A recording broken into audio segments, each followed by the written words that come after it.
سلام به همه دوستان عزیزم، من اشکان منصف هستم و میخوام سری جدید فیلم های آموزش نرم افزار ایبلتون لایو رو تقدیم حضورتون بکنم. خب همونطور که در جریان هستین، ایبلتون لایو یک آپدیت بسیار جذاب ارائه کرده به تازگی که فعلا در حالت بتا هستش که قراره توی نسخه 12.1 به صورت عمومی ارائه بشه و چندین پلاگین و چندین تغییر بسیار بزرگ و جذاب رو ارائه کرده که توی آپدیت جدید قراره ارائه بشه و من امروز لازم دونستم که یه فیلمی رو تهیه بکنم و توضیح بدم که چه جور تغییراتی میتونه داشته باشه توی آپدیت جدید و از همه مهمتر در مورد یکی از آدیو افکت بسیار جذاب این آپدیت جدید صحبت بکنم که آتو شیفت هست و این ویدیو رو من بیشتر میخوام اختصاص بدم به آتو شیفت، ولی خب بریم با هم دیگه در مورد توضیحاتی که خود شرکت ایبلتون داده در مورد حالا آپدیت های جدید یک کوچولو با هم دیگه کندکاش کنیم، ببینیم که چه المان های اضافه شده تو همین بخش به ما توضیح داده و بعدش بریم در مورد آتو شیفت کامل صحبت بکنیم. خب همونطور که میدونید آتو شیفت اضافه شده که یه آتو تیون بسیار جذاب هست که میتونید ازش به عنوان هارمونایزر هم استفاده بکنید که کاملتر جلو براتون توضیح میدم. یک درام سمپلر جدید اضافه شده که حالا یه سری امکانات در اختیارتون قرار میده که حالا صداهای درامزتون رو طراحی جدیدتر جذابتر بکنید. لیمیترمون آپدیت شده که بسیار جذاب بچه‌ها، توی یه فیلم جداگانه کامل در موردش توضیح میدم که حالا کلیپر بهش اضافه شده، مگزیمایزر بهش اضافه شده، 3 تا رنگ مختلف داره لیمیتر ما و به صورت لفت و رایت و مید ساید هم میتونید ازش استفاده بکنید. و تغییرات دیگه ای توی سچوریتر اعمال شده، سچوریترمون هم آپدیت شده و امکانات بسیار جذابی بهش اضافه شده. همه اینا رو من توی فیلم های جداگانه باید براتون توضیح بدم چون همشون مفصل هستن و تغییرات زیادی تو بخش میدی تولز داشتیم. رو توی میدی ادیتورمون تغییرات بسیار جذابی داشتیم که امکانات بسیار جدیدی مثل چاپ اضافه شده، مثل گلیساندو اضافه شده، مثل الفو اضافه شده. تو بخش تنظیمات میدی ادیتورتون حالا شما بخش اسکیل رو دارید و حتی اسکیل آدیو هاتون هم میتونید تغییر بدید. خیلی جذابه، خیلی امکانات خوبیه. آتو تگ اضافه شده و تو بخش حالا براوزرمون هم تگ های جدید اضافه شدن که خیلی جذاب میتونید فولدر هاتون رو پیچیده و شخصی سازی بکنید. و حالا سی کنترلمون بسیار پیشرفته تر شده، امکانات جدیدی بهش اضافه شده و بچه‌ها خیلی آپدیت های جذاب و جالبی بهش اضافه شده که من سعی میکنم به صورت حالا مروروار عروشون عبور بکنم و جداگانه همه اینا رو بهتون توضیح بدم. بیشتر خیلی علاقه دارم که تو این فیلم در مورد تغییرات بسیار جذاب آتو شیفت صحبت بکنم و توضیح بدم که چه جور امکاناتی رو میتونه برای ما فراهم بکنه. برای این فیلم آموزشی میخوام از موزیکی که دوستانم به نام بابک ایزدی استفاده بکنم که تنظیم کار به عهده خودم بوده و به خاطر اینکه کپی رایت بهمون نخوره خب میایم از موزیکای خودمون استفاده میکنیم. بریم یک کوچولو به صدای بابک گوش بدیم و حالا به قول بریم از آتو تیون استفاده بکنیم. چشات دریاست، دلت ساحل سنگی، موهات بارون. خب بابک خودش خواننده خیلی خوبیه و نوتا رو معمولا پیچ میخونه و تیون میخونه و خواننده تیونیه، ولی ما میخوایم از آتو شیفت استفاده کنیم، یک کوچولو به قول معروف رو تیونش کار بکنیم.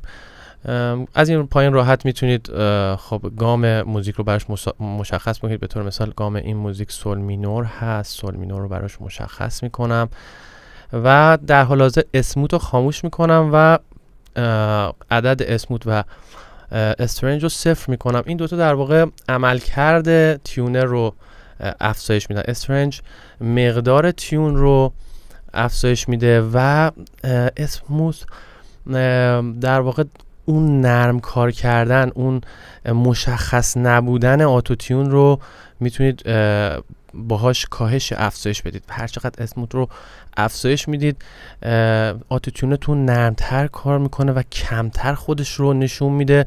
هر چقدر اسموت کمتر باشه آتوتیون خودش رو بیشتر نشون میده. خب حالا یه تنظیمات اینجا داره که شما میتونید میدی هم بهش وصل بکنید، آکورد بگیرید و حالا صدا رو با اون آکوردها تیون بکنید و حالا حالت های و مید و بیس داره که در حال حاضر که حالت بتا هست، میدش بهترین حالت کار میکنه. های و بیسش یک کوچولو آرتیکولیشن توش وجود داره که احتمالا تو آپدیت اصلی حذف میشه این آرتیکولیشن و درست میشه مشکلش. و میخوایم بریم یه کوچولو بهش گوش بدیم. میخوام استرنج رو زیاد بکنم، یعنی مقدار آتوتیون رو زیاد بکنم و وقتی این اسموت خاموشه آتوتیون به صورت کلاسیک کار میکنه و آتوتیون کلاسیک رو ما میشنویم. میریم بهش گوش بدیم. استرنج رو زیاد میکنم. چشات دریاست، دلت ساحل سنگی، موهات بارون، چه بارون قشنگی. اگه تو نبودی بهار پشت شبام گم بود، همه ی زیبایی و قبل از تو توهم بود. خب میبینید که وقتی اسموت رو زیاد میکنم این آتوتیون که حالت تیپینیش کمتر میشه و اگر من اسموت رو اصلا کلا روشن بکنم در واقع به صورت مدرن کار میکنه، مثل آتوتیونی که به قول معروف شرکت آنتراس میده و حتی بهتر از اون با کیفیت بیشتر و بدون کمترین مشخص شدن این تیون خودشو به قول معروف تیون میکنه، صدا رو تیون میکنه و اجازه میده که ما ازش استفاده بکنیم. بریم این اسمو رو کم بکنم، به مرور زیادش بکنم. چشات دریاست، دلت ساحل سنگی، موهات بارون، چه بارون قشنگی. زیاد میکنم. اگه تو نبودی بهار پشت شبام گم بود، همه ی زیبایی و قبل از تو توهم بود. میبینید که کاملا موزیک تیون میشه و وکال تیون میشه و خیلی راحت ما بتونیم ازش استفاده کنیم برای تیون کردن وکال همون. خب این یه سری امکاناتی که اینجا هست من در موردش توضیح بدم و بریم بعد با هم دیگه از هارمونایزرش استفاده بکنیم. خب بچه اینجا شیفت نوتو تغییر میده، نوت وکال تغییر میده، ولی فرقش با این پیچ اینه که وقتی شما شیفت رو افزایش میدین توی اسکیل افزایش پیدا میکنه. یعنی اسکیل ما وقتی سول مینور هست توی همون گام پیچ رو تغییر میده، ولی پیچ معمولی امکان داره از گام خارج بشه و یه گام دیگر به ما نشون بده. در واقع این به ما کمک میکنه که ما بتونیم از آتوتیون به عنوان هارمونایزر استفاده کنیم. میریم الان مثلا یک کوچولو میخوام شیفت رو بدم بالا. چشات دریاست، دلت ساحل سنگی، موهات بارون، چه بارون قشنگی. فورمنت هم که کارش مشخصه.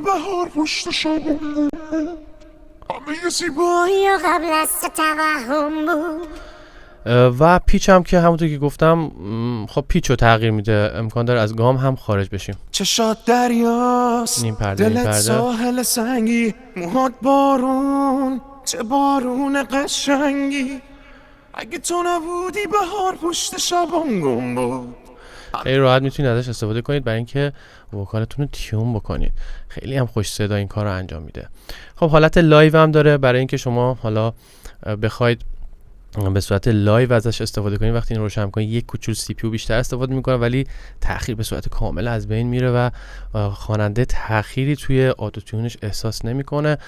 از این قسمت هم اگه روشن بکنید وصل میشه به حالا سیستم تیون مرکزی که در حال حاضر چون من بهش تیون رو دادم این روشن نمیشه. ویبراتو هم خب ویبراتو مصنوعی بهش اضافه میکنیم. بریم ما هم دیگه این کارو بکنیم. چشات دریاست، دلت ساحل سنگی، موهات بارون، چه بارون قشنگی. اگه تو نبودی میتونید ویبراتو درست بکنید. یه بخش دیگه داره به نام الفو که یه کوتاه در موردش توضیح میدم. خودش کلی پیچیده است ولی خب میتونید یه سری افکت‌های جذاب برای وکال درست بکنید. گوش بدیم بهش. چشات دریاست، دلت ساحل سنگی، موهات بارون، چه بارون قشنگی. اگه تو نبودی بهار پشت شبم بود. ریتش رو بیشتر میکنم. سنگی اما من آتیشم بیرحمی. خب میتونید افکت‌های جذاب و جالب باش درست بکنید. میتونید افکت بسیار پیچیده درست بکنید که واقعا منحصر به فرد خودتون باشه. خب یکی از کارهای جذابی که میتونید بچه باش بکنید اینه که به عنوان هارمونایزر استفاده بکنید ازش و این کارم خیلی راحته. بریم با هم دیگه این کار رو انجام بدیم. خب من این آتو شیفت رو میذارم توی یک گروه که به قول معروف بره توی افکت رک و یه افکت رک رو برامون درست میکنه. میخوام که 2 تا چین جدید براش درست بکنم. اسم این چین رو میذارم چین رایت چین آر و اینو میخوام بذارم چین لفت. در واقع میخوام 2 تا فاصله برای این وکال بسازم که یکیشو بدم سمت راست، یکیشو بدم سمت چپ. برای این کار میرم همین آتوتیون رو کپی میکنم، یکی اینجا و یکی دیگه اینجا.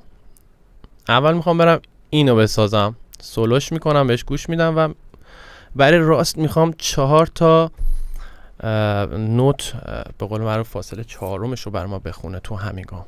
چشات دریاست بلافر رو خاموش کنم تو همشون، کار ما رو خراب نکنه بچه، باید دقت کنیم به همین چیزا.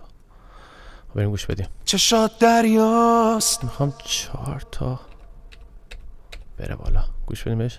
چشات دریاست دلت ساحل سنگی، موهات بارون، چه بارون قشنگی. خب اگه درایوتو کم کنم میتونم باش گوش بدم ببینم چی شکلی شده. چشات دریاست دلت ساحل سنگی، موهات بارون. خب اون تقریبا اون چیزی بود که من میخواستم.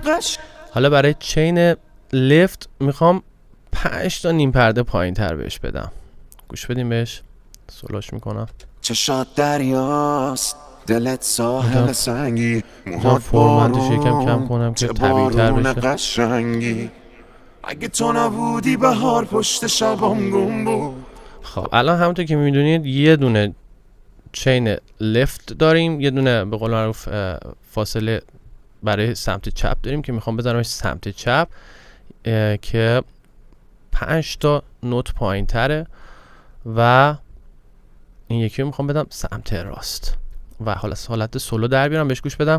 چشات دریاست دلت ساحل سنگی. خب من میخوام یه حرکت جذاب بکنم، من یکی از این مکرو رو میخوام استفاده کنم، بقیه رو نمیخوام، همه رو دیلیت میکنم.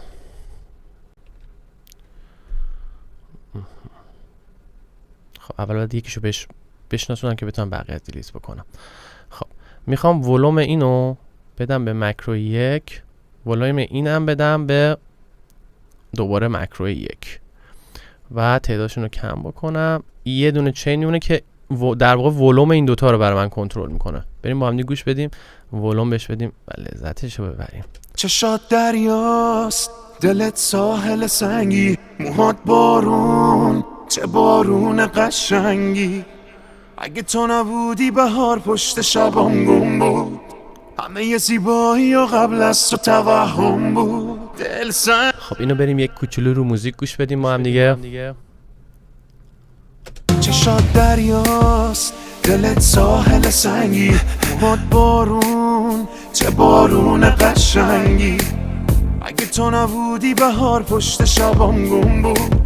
همه ی زیبایی و قبل از تو توهم بود. دل سنگی اما من آتیشم، بیرحمی بیشتر عاشقت میشم. بعید این سختی و از پا منو بندازه، تو هیجان من اندازه پروازه. و خیلی راحت میتونید هارمونایزرهای بسیار جذاب براش درست بکنید. خب فکر میکنم به خاطر این لایو که من صدام برگشت میخوره. خب همونطور که میبینید با استفاده از آتو شیفت دیگه خیالتون بچه از آتو تیون راحت میشه. یه پلاگین داخلی دارید که با سرعت خیلی خوب کار میکنه، با کوالیتی بسیار بالا، اصلا کوالیتی وکالتون رو کم نمیکنه و خب امکانات خیلی زیادی در اختیارتون میذاره که شما دیگه اصلا نیازی به آتو تیون یا حالا پلاگین های مشابه ندارید و خیلی راحت میتونید ازش استفاده بکنید. خب یه توضیح میخوام در مورد سیستم رکورد بهتون بدم بچه‌ها. حالا خارج از بحث هست ولی خب برای بچه‌هایی که تا آخر ویدیو وایسادن و ویدیو رو کامل دارن نگاه میکنن می‌خواستم یه توضیح در مورد رکورد کردن تصویر ایبلتون لایو بهتون بدم و یه مشکل اساسیه که متاسفانه اجازه نمیده من ریل تایم براتون کار تنظیم رو آموزش بدم و خب اگر کسی راه حلی در موردش میدونه میتونه بهم کمک بکنه، میتونه توی اینستاگرام بهم پیغام بده و یه کمکی بکنه و من چجوری میشه این مشکل رو حل کرد. دوستان نگاه کنید، من برای اینکه رکورد بگیرم صدای فضای ایبلتون لایو مجبورم که حالا کارت صدام رو تغییر بدم به حالت کارت صدای MMI دایرکت، کارت صدای داخلی خود کامپیوترم هست قرار بدم که نرم افزار به طور مثال اسنگیت صدای کامپیوتر رو برای من رکورد بگیره. یعنی اگه من بذارمش رو حالت ASIO که حالت صحیح عمل کرده ایبلتون رو ارائه میده و کارت صدای من در واقع فعال هست، شما صدای کامپیوتر رو نمیشنوید. به خاطر همین یک کوچولو کوالیتی صداهایی که از کامپیوتر پخش میشه میاد پایین و این اجازه رو به ما نمیده که ما بخوایم صداهای با کوالیتی رکورد بگیریم و حالا فیلم های آموزشی رو به صورت ریل تایم پیش ببریم و مجبوریم همیشه با یک کوچولو کوالیتی پایین تر صدا رو رکورد بگیریم.